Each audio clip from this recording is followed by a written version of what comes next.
एक वीरान रेगिस्तान, एक छोटी सी झोंपड़ी और एक माँ जो बस अपने बेटे का इंतजार कर रही थी। लेकिन उसे क्या पता था कि अगले ही लम्हे मौत का फरिश्ता उसके सामने आने वाला है और उसकी आखिरी ख्वाहिश हमेशा के लिए अधूरी रह जाएगी। क्या सच में एक माँ को अपने बेटे से मिलने की भी मोहलत नहीं मिलती, या इसके पीछे छुपा है अल्लाह का कोई बड़ा राज? प्यारे दोस्तों, ये उस समय की बात है। एक दिन वीरान रेगिस्तान की खामोशियों में एक छोटी सी झोंपड़ी के अंदर हजरत मरियम अपने बेटे हजरत ईसा के साथ सादगी भरी जिंदगी गुजार रही थी। उस दिन उनके दिल में एक ख्वाहिश जागी। नरमी भरी आवाज में उन्होंने फरमाया, बेटा, आज मेरा दिल चाहता है कि मैं कुछ फल खाऊं, क्या तुम मेरे लिए ला सकते हो? माँ की इस सादगी भरी इल्तिजा को सुनकर हजरत ईसा अलैहिस्सलाम ने अदब से सर झुका दिया और बिना देर किए अपने कदम रेगिस्तान की तरफ बढ़ा दिए। झोंपड़ी में अब सिर्फ खामोशी थी और उस खामोशी के बीच हजरत मरियम अलैहिस्सलाम तन्हा बैठी थी। तभी अचानक फिजा का रंग बदल गया और उनके सामने जाहिर हुए हजरत अज़राइल। उनकी हैबत भरी मौजूदगी ने दिल को दहला दिया। हजरत मरियम अलैहिस्सलाम का चेहरा सहम गया और घबराई हुई आवाज में उन्होंने पूछा, आप कौन हैं और यहाँ किस मकसद से आए हैं? मलकुल मौत ने ठहरी हुई आवाज में जवाब दिया, मैं अज़राइल हूँ और अल्लाह ताला के हुक्म से आपकी रूह कब्ज करने आया हूँ। ये लफ्ज जैसे वक्त को थाम गए। हर तरफ सन्नाटा छा गया। दुनिया में आपका वक्त मुकर्रर हो चुका है, अब आपको आखिरत के सफर के लिए तैयार होना होगा। ये सुनते ही हजरत मरियम अलैहिस्सलाम की आंखों में नमी उतर आई, चेहरे पर गम की हल्की सी परछाई छा गई। उन्होंने भर्राई हुई आवाज में अर्ज किया, ऐ मलकुल मौत, मुझे थोड़ी सी मोहलत दे दीजिए। मैंने अपने जान से भी अजीज बेटे को फल लाने के लिए भेजा है, वो बस आता ही होगा। मैं इस दुनिया से जाने से पहले उसे एक बार देखना चाहती हूँ, उसे अलविदा कहना चाहती हूँ और जाते जाते कुछ नसीहत भी करना चाहती हूँ। उनकी आवाज में एक माँ का दर्द साफ झलक रहा था। मगर मलकुल मौत ने नर्म लेकिन अटल लहजे में फरमाया, मुझे एक लम्हे की भी देर की इजाजत नहीं है। अल्लाह रब्बुल आलमीन ने हर जान के लिए एक वक्त तय कर दिया है और हर शख्स को उसी वक्त इस दुनिया से जाना होता है। ना मैं उसे आगे बढ़ा सकता हूँ और ना ही उसे टाल सकता हूँ। मुझे अभी और इसी वक्त आपकी रूह कब्ज करनी होगी। ये सुनकर हजरत मरियम अलैहिस्सलाम ने गहरी सांस ली और फिर सब्र के साथ फरमाया, मैं मौत से नहीं डरती और ना ही अपने रब के हुक्म से इनकार करने वाली हूँ, मगर अफसोस इस बात का है कि मैं आखिरी वक्त में अपने बेटे से एक लफ्ज भी न कह सकी, उसे एक नजर भर देख भी न सकी। एक लम्हे के लिए उनकी आंखें बंद हो गईं, जैसे दिल में छुपा सारा दर्द रब के हवाले कर रही हूँ। फिर उन्होंने धीमी आवाज में कहा, खैर, अल्लाह जो करता है बेहतर करता है और अपने बंदों की भलाई के लिए ही करता है। इसके बाद उन्होंने अपने आप को पूरी तरह अपने रब के हुक्म के हवाले कर दिया और इजाजत दे दी। मलकुल मौत ने अल्लाह के हुक्म से उनकी रूह कब्ज कर ली और यूं उनकी दुनिया की जिंदगी का सफर मुकम्मल हो गया। झोपड़ी में अब गहरी खामोशी थी और उनका पाक जिस्म सुकून के साथ वहीं पड़ा था। कुछ ही देर बाद रेगिस्तान की तपती रेत पर चलते हुए हजरत ईसा अलैहिस्सलाम फल लेकर वापस लौटे। उन्होंने अपनी वालिदा को खामोश लेटा हुआ देखा तो समझे कि शायद वो आराम कर रही हैं। उन्होंने उन्हें जगाना मुनासिब न समझा, मगर जब काफी देर तक कोई हरकत न हुई तो वो पास आए और धीरे से अपनी माँ को हिलाया। उसी लम्हे हकीकत ने जैसे दिल को चीर कर रख दिया। उनकी पाक रूह इस फानी दुनिया से रुखसत हो चुकी थी। ये मंजर देखते ही हजरत ईसा अलैहिस्सलाम का दिल टूट गया। गम का समंदर उनकी आंखों से छलक पड़ा और वो अपनी माँ के गम में फूट फूट कर रो पड़े। उनकी सिसकियों में ऐसा दर्द था कि माहौल भी गमगीन हो गया। यहाँ तक कि परिंदे और जानवर भी बेचैन हो उठे। कुछ देर बाद जब गम का तूफान थोड़ा थमा तो उन्होंने सोचा, अब अपनी वालिदा के जनाजे और दफन का इंतजाम करना चाहिए। मगर परेशानी यह थी कि वहाँ दूर दूर तक कोई इंसान मौजूद नहीं था। फिर भी उन्होंने हिम्मत की और मदद की तलाश में निकल पड़े। कुछ दूर चलने के बाद उन्हें कुछ लोग अपनी तरफ आते हुए दिखाई दिए। उन्होंने उनसे अर्ज किया, मेरी वालिदा का इंतकाल हो गया है, क्या आप उनके दफन में मेरी मदद कर सकते हैं? उन लोगों ने जवाब दिया, ए अल्लाह के नबी, हम इंसान नहीं हैं, हम अल्लाह के भेजे हुए फरिश्ते हैं जो जन्नत से आए हैं, ताकि आपकी वालिदा हजरत मरियम अलैहिस्सलाम के जनाजे और दफन में शरीक हो सके। हम उनके कफन, खुशबूदार अत्तर और दफन का सारा सामान साथ लाए हैं। ये सुनकर दिल को कुछ सुकून मिला और फिर फरिश्तों की मदद से हजरत ईसा अलैहिस्सलाम ने अपनी वालिदा का जनाजा और दफन मुकम्मल किया। अपनी वालिदा के इंतकाल के बाद हजरत ईसा भारी दिल के साथ बैतुल मुक़द्दस की तरफ लौट आए। वहां की फिजा में इबादत की सुकून भरी खामोशी थी, मगर उनके दिल में मां की जुदाई का दर्द अब भी ताज़ा था। कुछ वक्त यूं ही गुजर गया। फिर एक मुक़द्दस लम्हा आया जब अल्लाह रब्बुल आलमीन की तरफ से उन पर वही नाजिल हुई। रूहानी नूर से उनका दिल रोशन हो गया और उन्हें अता की गई एक नई शरीयत और एक मुक़द्दस किताब, इंजील। अल्लाह ताला की तरफ से हुक्म हुआ, ए ईसा, अब तुम इस नई शरीयत और इस किताब के मुताबिक लोगों को दीन हक की तरफ बुलाते रहो। ये एक अजीम जिम्मेदारी थी और एक बड़ा इम्तिहान भी। एक दिन एक बड़ी महफिल सजी हुई थी। लोग चारों तरफ बैठे थे और उसी महफिल में हजरत ईसा अलैहिस्सलाम खड़े हुए। उनकी आवाज में यकीन था और लहजे में सच्चाई। उन्होंने फरमाया, ए अल्लाह के बंदो, मेरे पास अल्लाह ताला की तरफ से नई शरीयत और एक नई किताब नाजिल हुई है। अब तुम पुराने उसूलों को छोड़कर इस नई किताब के अहकाम के मुताबिक अपनी जिंदगी गुजारने का अहद करो। उनकी यह बात जैसे ही लोगों के कानों तक पहुंची, महफिल का माहौल बदल गया। यहूद और बनी इसराइल के कुछ लोग शदीद गुस्से में भर उठे। उनकी आंखों में नाराजगी थी और लहजे में सख्ती। उन्होंने कहा, अब तक हम तुम्हें एक नेक और सच्चा इंसान समझते थे, मगर आज तुम हमारे बुजुर्गों के दीन को मिटाने की बात कर रहे हो। तुमने खुद एक नई शरीयत बना ली है और अब उसे हम पर थोपना चाहते हो। याद रखो, हम तुम्हारी इस चाल को कभी कामयाब नहीं होने देंगे। अगर तुमने ये तहरीक बंद नहीं की तो हम तुम्हें खत्म कर देंगे। महफिल में सन्नाटा छा गया। हर कोई इस टकराव को महसूस कर रहा था, मगर हजरत ईसा अलैहिस्सलाम का चेहरा बिल्कुल मुतमईन था। उन्होंने पूरे सुकून के साथ जवाब दिया, तुम मुझे कत्ल की धमकी दे रहे हो, मगर ये मेरे लिए कोई मायने नहीं रखती। मैं अल्लाह का नबी हूँ और नबी होने के नाते मेरा फर्ज है कि मैं लोगों को हक के रास्ते की तरफ बुलाऊं। ये मेरे रब का हुक्म है। मैं तुम्हें दिल की गहराइयों से इस सच्चे दीन को कबूल करने की दावत देता हूँ, वरना अगर तुम हक से मुंह मोड़ोगे तो याद रखो, तुम पर भी वही अजाब आएगा जो तुमसे पहले गुनहगार कौमों पर आ चुका है। उनके अल्फाज में चेतावनी भी थी और रहमत की पुकार भी। जैसे जैसे इस नई शरीयत की खबर फैली, बनी इसराइल के अंदर हर तरफ बहसें शुरू हो गईं। कहीं गुस्सा था तो कहीं सोच विचार। कुछ लोग बगावत पर उतर आए तो कुछ दिल से सच्चाई को पहचान गए। और फिर वो लोग हजरत ईसा अलैहिस्सलाम के पास आए और कलमा पढ़कर दीन हक को कबूल कर लिया। इसी दौरान हजरत ईसा अलैहिस्सलाम ने अपने नबी होने की निशानियां भी जाहिर की। ऐसे मौजिज़ात जिन्हें देखकर इंसानी अक्ल हैरान रह जाए। अल्लाह के हुक्म से उन्होंने मुर्दों को जिंदा किया, पैदाइशी अंधों को रोशनी अता की, कोढ़ के मरीजों को शिफा दी और मिट्टी से परिंदे बनाकर उन्हें जान बख्श दी। ये सब सिर्फ और सिर्फ अल्लाह के हुक्म से हो रहा था। इन मौजिज़ात को देखकर बेशुमार लोग हिदायत की राह पर आ गए। उनके दिलों में यकीन जाग उठा, मगर कुछ लोग ऐसे भी थे जिनके दिल जिद और घमंड से भरे हुए थे।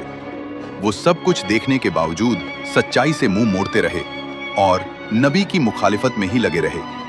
जब नबी के दुश्मन बनी इसराइल के नाफरमान लोगों ने हजरत ईसा के खिलाफ एक खौफनाक साजिश रची, तो उनके मानने वाले मोमिन दर्द और बेचैनी के साथ उनके सामने आए।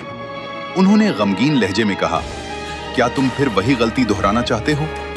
तुम इससे पहले हजरत जकरिया और हजरत याहिया जैसे अजीम नबियों को कत्ल कर चुके हो और अब तुम हजरत ईसा अलैहिस्सलाम को भी खत्म करना चाहते हो। ये तुम्हारी कौम के लिए एक बहुत बड़ा गुनाह है, एक खतरनाक और संगीन जुर्म। खुदा के लिए इस साजिश से बाज आ जाओ। वो अल्लाह के खास नबी हैं और जो मौजिज़ात उन्होंने तुम्हें दिखाए हैं वो उनके नबी होने के लिए काफी हैं। हक को कबूल कर लो और इस जुल्म से तौबा कर लो। उनकी आवाज में सच्चाई थी, मगर जिन दिलों पर जिद का पर्दा पड़ चुका हो वहां सच असर नहीं करता। कुछ ही दिनों बाद एक और बड़ी महफिल सजी। लोग दूर दूर से जमा हुए और उसी महफिल में हजरत ईसा अलैहिस्सलाम तशरीफ लाए। उनके चेहरे पर नूर था और आवाज में एक अजीब सी कशिश। उन्होंने फरमाया, ए अल्लाह के बंदो, अल्लाह ताला ने हजरत मूसा की उम्मत के लिए शनिचर का दिन इबादत के लिए मुकर्रर किया था और मुझे हुक्म दिया गया है कि मेरी उम्मत के लिए इतवार का दिन इबादत का दिन हो। लिहाजा उस दिन तमाम दुनियावी काम, कारोबार और मशगूलियत को छोड़ दो और अपने रब की इबादत में मशगूल हो जाओ।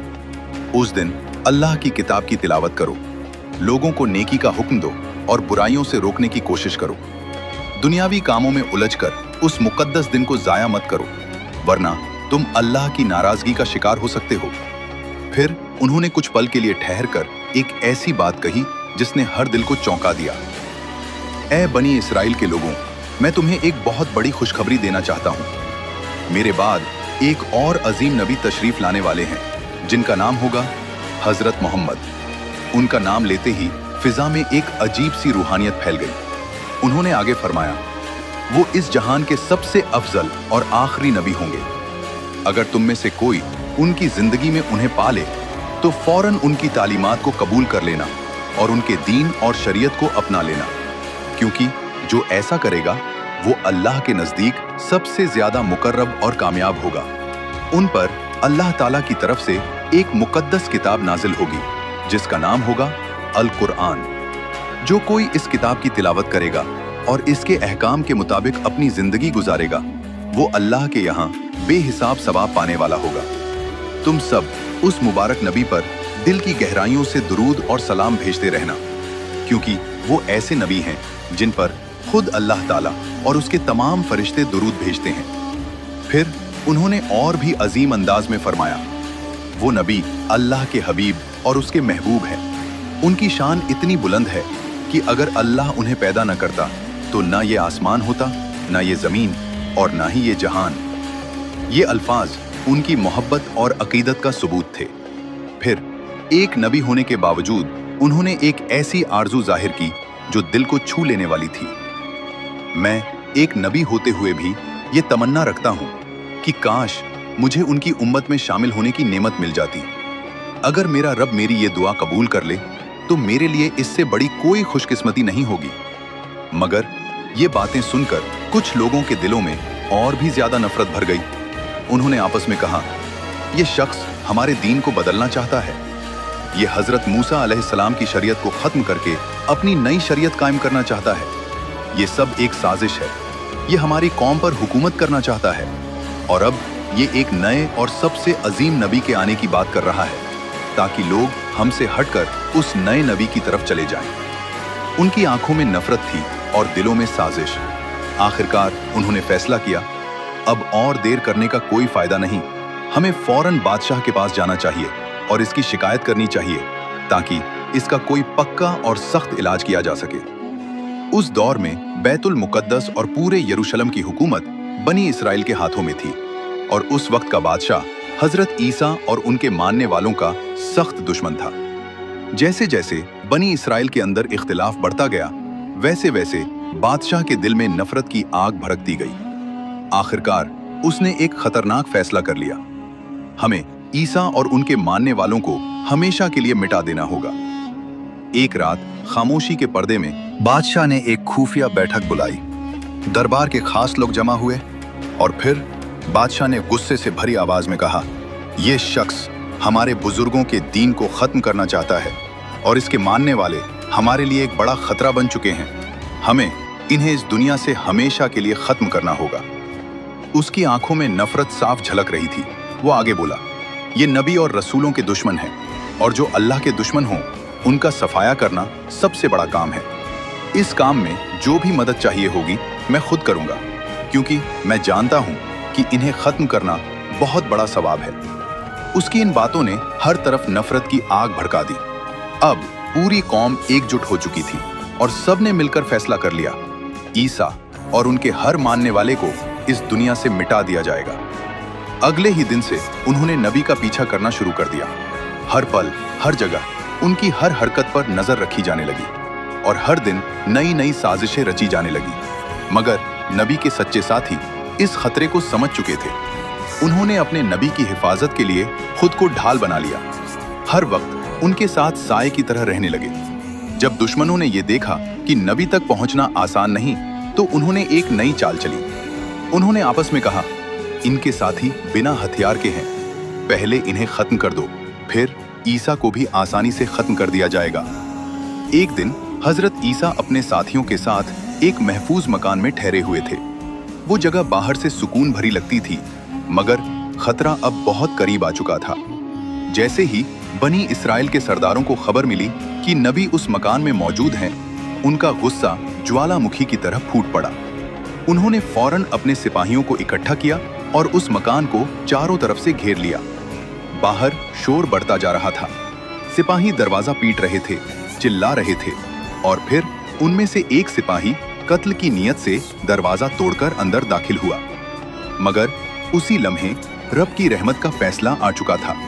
अल्लाह ताला ने एक फरिश्ता भेजा।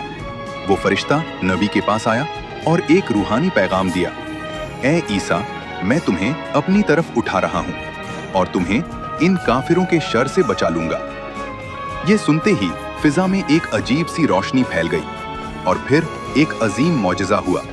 हजरत ईसा को जिंदा होशो हवास के साथ जिस्म और रूह समेत आसमान की तरफ उठा लिया गया, और जो सिपाही अंदर दाखिल हुआ था, अल्लाह ताला ने उसी पर हजरत ईसा अलैहिस्सलाम की सूरत डाल दी। उस लम्हे दुनिया को कुछ और दिख रहा था, मगर हकीकत कुछ और ही थी। जब वो सिपाही जिसकी सूरत बदल दी गई थी मकान से बाहर निकला, तो बनी इस्राएल के सिपाहियों और सरदारों ने उसे देखा और बिना एक पल सोचे उसे ही हजरत ईसा समझ बैठे। गुस्से से भरे हुए लोगों ने उसे घेर लिया और बेरहमी से मारना शुरू कर दिया। वो बेचारा हैरान था, परेशान था, उसे समझ ही नहीं आ रहा था कि आखिर उसके साथ हो क्या रहा है। वो दर्द से तड़पते हुए चिल्लाया, ऐ लोगों, तुम ये क्या कर रहे हो? मुझे क्यों मार रहे हो? मैं तुम्हारा सरदार हूँ। मैं खुद ईसा को ढूंढता फिरा, मगर वो कहीं नहीं मिले। क्या अब तुम मुझे ही कत्ल कर दोगे? मगर उसकी ये बातें सुनकर लोगों ने ठहाका लगाया और ताने देते हुए बोले, अगर तू हमारा सरदार है तो बता, ईसा कहाँ गया? अपनी जान बचाने के लिए अब कितने बहाने बनाएगा? आज हम तुझे छोड़ने वाले नहीं। वो बेबस बार बार समझाने की कोशिश करता रहा, मगर उसे खुद भी ये इल्म नहीं था कि उसका चेहरा बदल चुका है और वो बिल्कुल हजरत ईसा जैसा दिखने लगा है। घबराहट में उसकी आवाज और भी कांपने लगी। खुदा के लिए तुम लोग गलती कर रहे हो। मैं ही तुम्हारा सरदार हूं। जिसे ढूंढने आए थे वो यहाँ है ही नहीं। मुझे लगता है ये सब किसी जादू का असर है। मगर अब कोई सुनने वाला नहीं था। लोगों के दिलों पर गुस्से का पर्दा पड़ चुका था। उन्होंने अपने ही सरदार को इतना मारा कि वो बेहोशी के करीब पहुंच गया। वो आखिरी बार टूटी हुई आवाज में बोला, खुदा की कसम, मैं ही तुम्हारा सरदार हूं। मुझे नहीं पता मेरी शक्ल कैसे बदल गई। अगर मैं तुम्हें ईसा जैसा नजर आ रहा हूं तो ये अल्लाह की कुदरत है। अब मुझे यकीन हो गया है कि ईसा वाकई अल्लाह के सच्चे नबी हैं और अल्लाह ने उन्हें बचाने के लिए अपनी कुदरत का करिश्मा दिखाया है। जैसे ही उसने सच्चाई को मान लिया, लोग और भी ज्यादा भड़क उठे। उनके गुस्से की आग और तेज हो गई और फिर बिना देर किए उसे सूली पर चढ़ा दिया गया। वो चीखता रहा, मदद की पुकार करता रहा, मगर उसकी आवाज शोर में दब गई और आखिरकार उसकी जान ले ली गई। उस जगह एक बड़ी भीड़ जमा हो चुकी थी। हर तरफ बस एक ही चर्चा थी। कुछ लोग कह रहे थे, ये ईसा नहीं, हमारा सरदार था। तो कुछ जिद से कह रहे थे, नहीं, हमने खुद ईसा को कत्ल किया है। देखते ही देखते बात बहस से लड़ाई तक पहुंच गई। तलवारें निकल आईं और आपस में ही फसाद शुरू हो गया।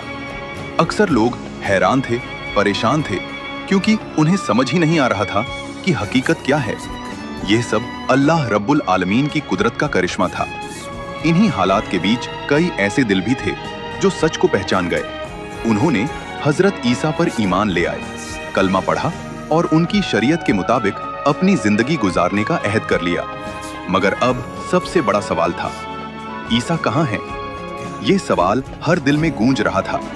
लोग उन्हें ढूंढते हुए इधर उधर भटकने लगे। कुछ लोग उनके खास साथियों के पास पहुंचे और हकीकत जानना चाहा, तो उन्होंने बताया अल्लाह ताला ने अपने नबी को इज्जत के साथ आसमान की तरफ उठा लिया है। और फिर एक और बड़ी हकीकत बयान की गई कि कयामत से पहले एक खतरनाक फितना उठेगा जिसे कहा जाएगा दज्जाल। जब उसका फितना अपने आखिरी दौर में होगा तो अल्लाह ताला हजरत ईसा को दोबारा दुनिया में भेजेंगे, मगर इस बार वो हजरत मोहम्मद की उम्मत में होकर आएंगे। फिर वो दज्जाल का खात्मा करेंगे और दुनिया में अदल, अमन और इंसाफ कायम करेंगे। हदीसों में यह भी बयान हुआ है कि वो इस दुनिया में करीब 40 साल तक रहेंगे और हर तरफ इंसाफ और सुकून का निजाम कायम करेंगे। फिर जब उनका इंतकाल होगा तो उन्हें रसूलुल्लाह सल्लल्लाहु अलैहि वसल्लम के पास दफन किया जाएगा। यह वाक़िया सिर्फ एक कहानी नहीं बल्कि हम सब के लिए एक गहरी इबरत है। अल्लाह रब्बुल आलमीन हम सबको हक को पहचानने और उस पर चलने की तौफीक अता फरमाए। आमीन। अरे दोस्तों, अगर ये वीडियो आपको अच्छी लगी